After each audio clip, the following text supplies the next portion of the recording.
ये जान हमरा छोड़ के तहाँ कोनो और के भ गेलौ, मुदा ई त बताओ कि हमरा बिना अहाँ जीवै कोना छी, कोना ससुरा में रहै छी। अपने सुन रहल छी ARV प्रोडक्शन के शानदार प्रस्तुति।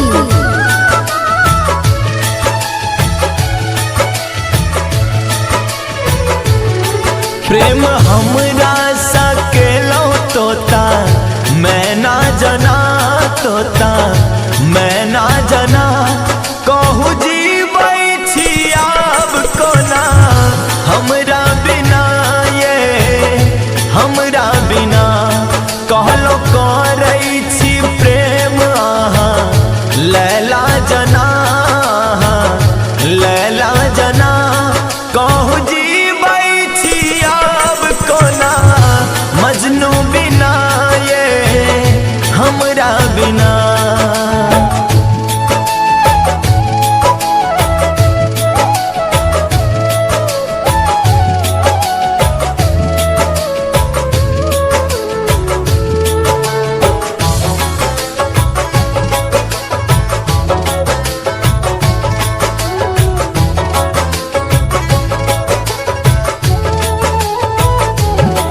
फोटो देख के रोजे सुतै छलौ, भोरे उठते कोना छी जानू पूछै छलौ।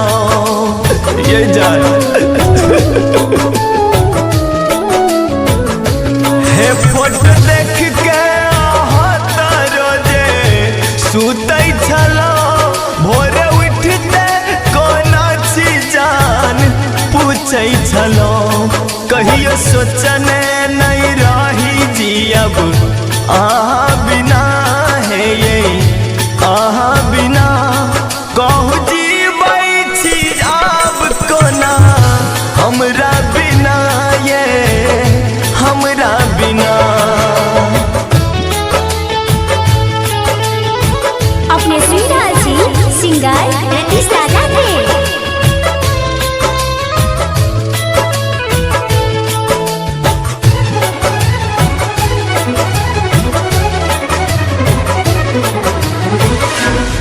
रिकॉर्डिंग बाय ARV प्रोडक्शन अंधरा बाजार।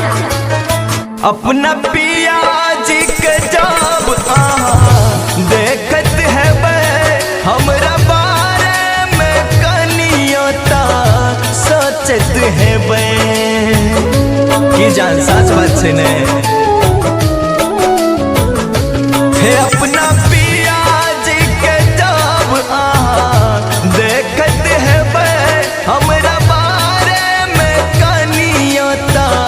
सोचत है सुनु जीवै छी घुट घुट हमहू अहाँ बिना, है ये अहाँ बिना कहू जीवै छी आब कोना हमरा बिना, ये हमरा बिना। प्रेम हमरा सा केलौ तोता, मैं ना जना तोता, मैं ना जना कहू जीवै छी आब कोना हमरा बिना, ये हमरा बिना।